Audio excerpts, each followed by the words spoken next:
Imagina que tienes una máquina de imprimir dinero, una fórmula tan perfecta, tan eficiente matemáticamente, que durante 3 décadas aterrorizó a los imperios más grandes del transporte mundial. Esa máquina te permitía vender boletos de avión por $19 y aún así reportar márgenes de ganancia que dejaban en ridículo a gigantes como American o Lufthansa. Esa fórmula mágica se llamaba el modelo Ultra Low Cost. Y durante años nos vendieron la idea de que este modelo era el destino final inevitable de la aviación comercial. Que eventualmente todos volaríamos en aviones apretados, pagando hasta por el agua, porque la eficiencia económica dictaba que era la única forma de sobrevivir. Pero hoy, a mediados de la década de 2020, esa máquina de imprimir dinero ha estallado en 1000 pedazos. ¿Pero qué rayos salió mal? ¿Cómo es que el modelo de negocios más exitoso de la historia de la aviación comercial de repente se volvió inviable? ¿Y por qué, irónicamente, las aerolíneas tradicionales supercaras y lujosas son las únicas que están ganando miles de millones de dólares cobrándote exactamente como si fueran una aerolínea de bajo costo? Hoy vamos a hacer una autopsia financiera, técnica y corporativa de la aviación moderna. Hoy vamos a hablar de cómo los algoritmos de los precios, la crisis de los motores de nueva generación, la escasez de pilotos y la venganza despiadada de las aerolíneas legacy han provocado el colapso del modelo low cost tal y como lo conocíamos. Prepárate, porque lo que vas a escuchar cambiará para siempre tu forma de comprar un boleto de avión.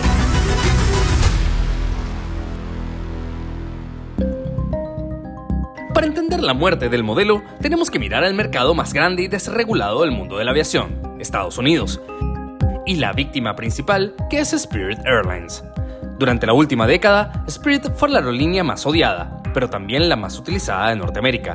Su modelo de negocios, conocido como ULCC, Ultra Low Cost Carrier, era brutalmente simple: venderte el asiento físico por un precio a veces absurdo, y luego cobrarte por absolutamente todo lo demás. El equipaje de mano, imprimir el pase de abordar, elegir el asiento, el agua, respirar. Todo es un ingreso auxiliar y funcionaba maravillosamente.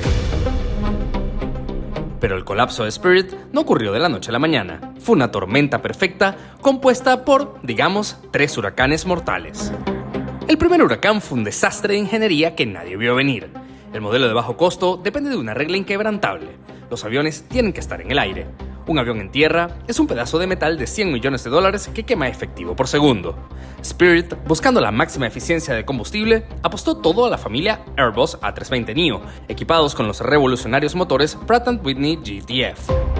Estos motores prometían reducir el consumo de combustible en casi un 20%. Pero hubo un problema catastrófico durante la fabricación de componentes internos del motor.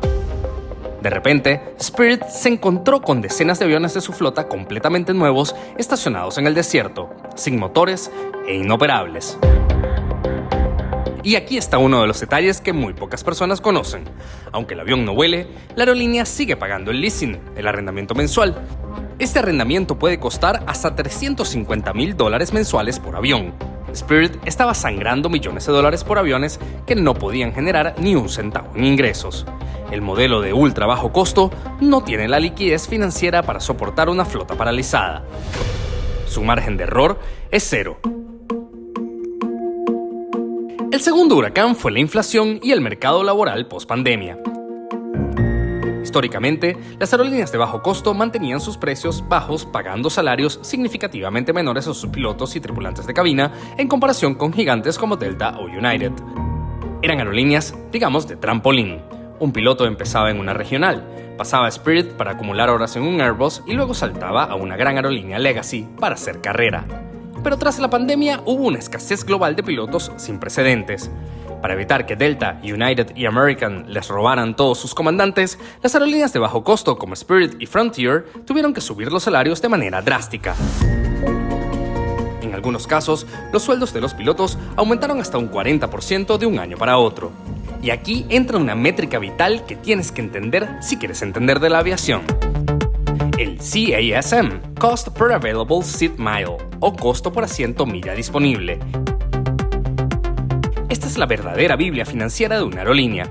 Nos dice cuánto le cuesta a la compañía mover un asiento a lo largo de una milla. El costo por milla de las aerolíneas de bajo costo se disparó. ya no eran básicamente un low cost en su estructura interna. Sus costos operativos se estaban acercando peligrosamente a los de las aerolíneas tradicionales, pero no podían subir los precios de sus boletos porque su pasajero objetivo es altamente sensible al precio. Si Spirit sube el boleto a $150, el pasajero simplemente no viaja, o peor aún, prefiere irse con otra aerolínea. Y el tercer huracán, el golpe de gracia, fue el gobierno de los Estados Unidos. Ahogada en deudas y sin aviones operativos, Spirit buscó una salida desesperada, su fusión con JetBlue, de la que ya hablamos en otros relatos aéreos. Era un salvavidas, pero el Departamento de Justicia de los Estados Unidos, bajo políticas antimonopolio muy estrictas, bloqueó la fusión. El gobierno salvó el concepto de tarifas bajas, pero al hacerlo, condenó a la empresa a la bancarrota. Sin la inyección de capital de JetBlue, Spirit colapsó bajo el peso de su propia deuda, marcando el fin de la era dorada de la ultra low cost en Norteamérica. Pero aquí es donde la historia se vuelve retorcida y fascinante. Mientras Spirit se hundía, los gigantes de la aviación, American, Delta y United, no solo sobrevivieron, sino que están reportando ganancias récords. ¿Cómo lo hicieron? La respuesta es maquiavélica. Las aerolíneas Legacy entendieron que no podían vencer el modelo de bajo costo quejándose, así que decidieron absorberlo, clonarlo y utilizarlo como un arma para destruir a la competencia precisamente desde adentro. En la década de 2010, los ejecutivos de las aerolíneas tradicionales se dieron cuenta de un patrón doloroso.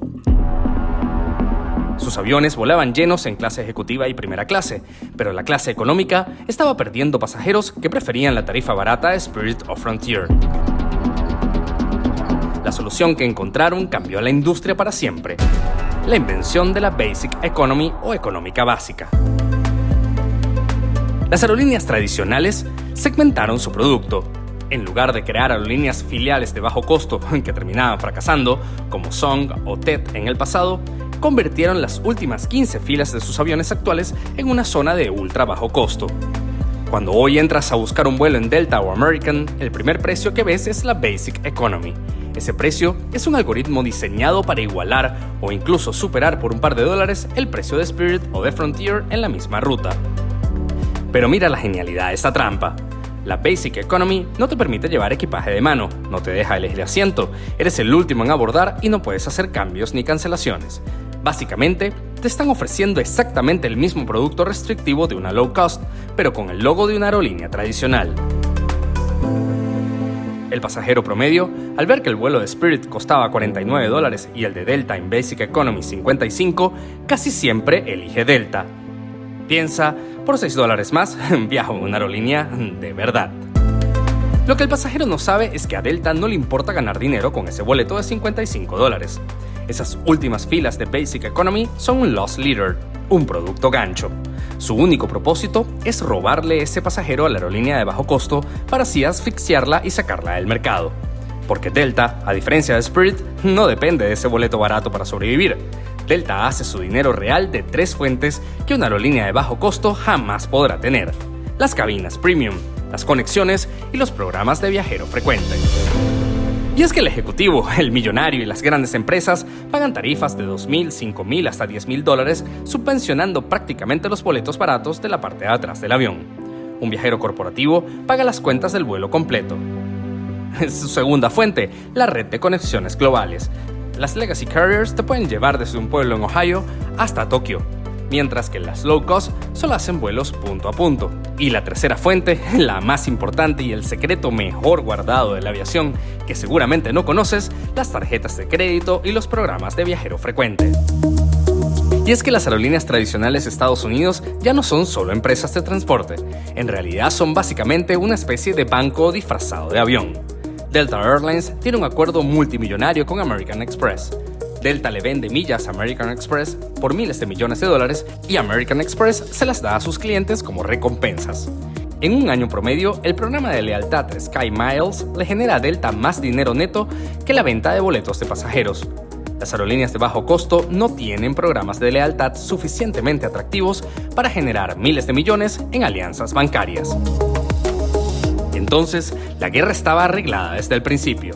La aerolínea tradicional se bajó al lodo, igualó el precio del boleto, ofreció el mismo servicio de Basic Economy, pero financió esta guerra utilizando el dinero de las tarjetas de crédito, eliminando prácticamente el servicio a bordo gratuito y los viajeros corporativos. Para la aerolínea low cost, que solo vive de vender boletos, cobrar maletas y cobrar por comida, competir contra esto fue un suicidio financiero. Las legacy carriers verdaderamente canibalizaron el modelo. Pero si queremos hablar de traición de los principios corporativos, tenemos que mirar a Texas. Southwest Airlines fue la madre biológica de todo este asunto. Herb Kelleher, su fundador, creó el plano arquitectónico en los años 70. Un solo avión, vuelos punto a punto para evitar los costosos hubs, no asignar asientos para que la gente aborde rápido y el equipaje documentado siempre gratis. Durante 40 años, este modelo fue invencible. Southwest era la aerolínea más rentable del planeta. Pero en 2024, el modelo colapsó. La presión de inversionistas, específicamente del fondo buitre Elliott Investment Management, puso a la junta directiva de Southwest contra la pared. Los márgenes de ganancia se habían evaporado, las acciones estaban por el suelo y la aerolínea estaba quemando caja. Para sobrevivir al asedio financiero, la actual directiva tomó decisiones que hicieron revolcarse a Kelleher en su tumba. A partir de 2026, Southwest eliminó los asientos de Open Seating, asignando asientos y, por supuesto, cobrando más por los asientos de las primeras filas o con mayor espacio para las piernas. Además, dejaron atrás su legendario Bags Fly Free, preparándose para entrar en el lucrativo pero odiado negocio de cobrar por el equipaje documentado. Y por si fuera poco, incluirán cabinas premium en sus aviones y realizarán vuelos nocturnos o red eyes, algo que históricamente evitaban para no complicar las rotaciones de la tripulación. ¿Pero qué se rompió en Southwest? ¿Por qué la magia dejó de funcionar? La respuesta radica en un fallo estructural del ecosistema aeronáutico actual, el colapso del turnaround time, o el tiempo de rotación en tierra. El modelo de bajo costo original dependía de que el avión estuviera en tierra máximo unos 20 a 30 minutos entre que aterriza, descarga pasajeros, subía nuevos y volvía a despegar. Esa alta utilización diaria permitía diluir los inmensos costos del avión. Si el avión hace 6 vuelos al día en lugar de 4, es mucho más rentable. Pero el sistema de control de tráfico aéreo moderno, especialmente en los Estados Unidos y Europa, está prácticamente colapsado. Hay falta de controladores aéreos, infraestructuras saturadas y el espacio aéreo cada día más congestionado. Entonces, hoy en día es físicamente imposible garantizar rotaciones de 30 minutos de forma consistente en aeropuertos principales. Los aviones diariamente se quedan atrapados en calles de rodajes, esperando por puertas de embarque o sometidos a programas de demora en tierra. Al perder la capacidad de volar rápido y constantemente, las aerolíneas low cost pierden su principal ventaja competitiva frente a las tradicionales. Southwest se dio cuenta de que no importaba qué tan rápido abordaran sus pasajeros si el avión tenía que esperar una hora en la pista para despegar. Si no puedes ser más eficiente operativamente que las Legacy, tu única opción es empezar a cobrar como ellas. Y eso fue exactamente lo que hicieron. Esa mutación de Southwest marca el fin oficial de las low cost puras en Estados Unidos. Se acabó el idealismo de democratizar los cielos de manera eficiente. Ahora todo es una carrera por exprimir cada centímetro cuadrado de la cabina de pasajeros, segmentando el fuselaje para extraer hasta el último dólar posible de cada perfil de viajero.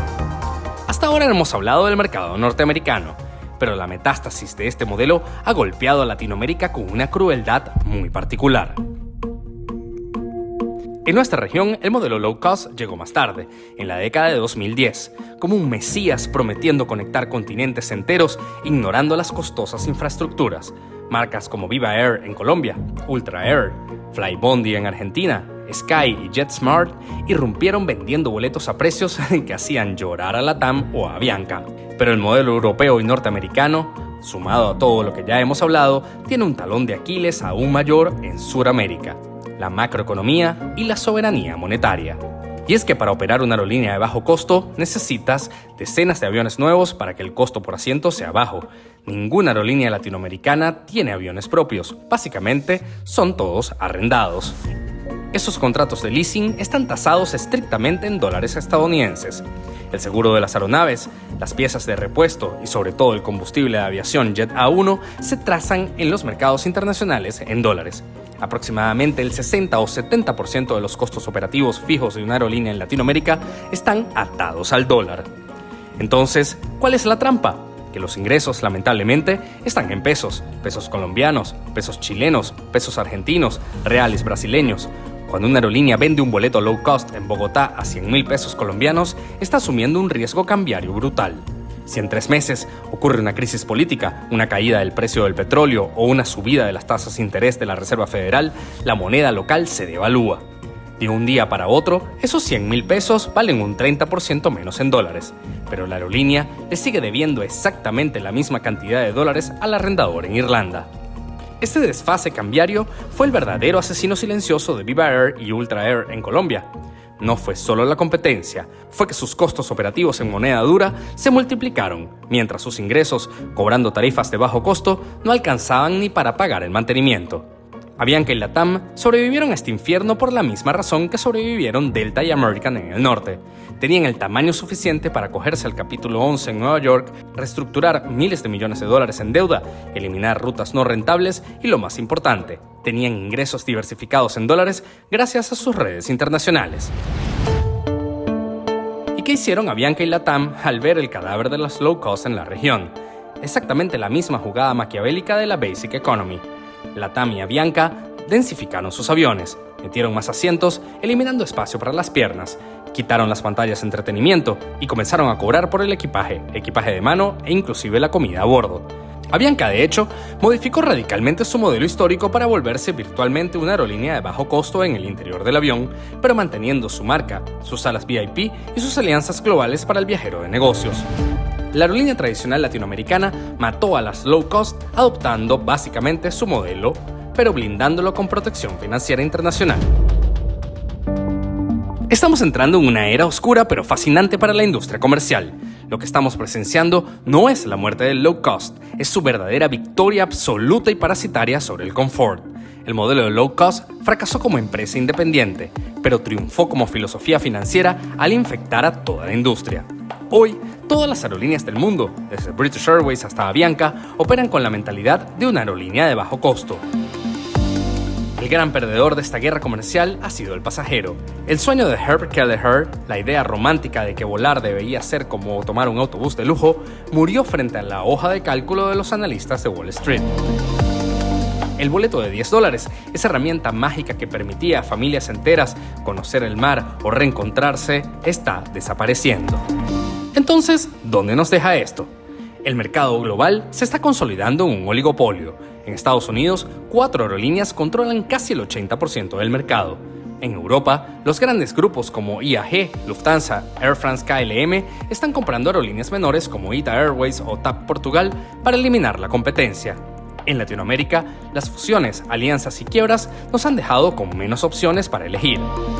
Si vas a comprar un boleto mañana, la diferencia entre volar en una low cost y una aerolínea tradicional será puramente cosmética. La marca pintada en la cola del avión será distinta, pero la experiencia en el asiento 32B será exactamente la misma. Poco espacio, restricciones punitivas si llevas una mochila demasiado grande y una sensación constante de que la aerolínea está intentando extraer $1 más de tu tarjeta de crédito a cada segundo. El modelo low cost no murió, evolucionó en algo mucho más peligroso. Se convirtió en el verdadero estándar de la industria. Aquellos pioneros que intentaron mantener las tarifas bajas como identidad corporativa fueron llevados a la bancarrota por una tormenta perfecta. Esta es la cruda realidad de la aviación comercial en la década de 2020. Un sistema donde la ilusión de elegir ha sido reemplazada por la segmentación de la pobreza en la parte trasera del avión, mientras la primera clase sigue bebiendo champán, pagando la cuenta que las aerolíneas de bajo costo ya no pueden sostener.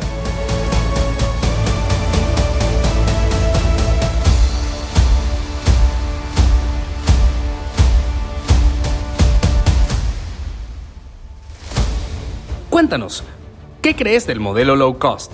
¿Cuál ha sido tu peor experiencia volando con estas nuevas tarifas? ¿Y qué crees que pasará con los precios de los boletos en tu país en los próximos años? Déjanos saberlo en los comentarios. Si te gustó este video y quieres conocer muchos más relatos aéreos, actualidad, análisis técnico y mucho más, suscríbete y dale click a la campanita de notificaciones. Nos ayudarías un montón.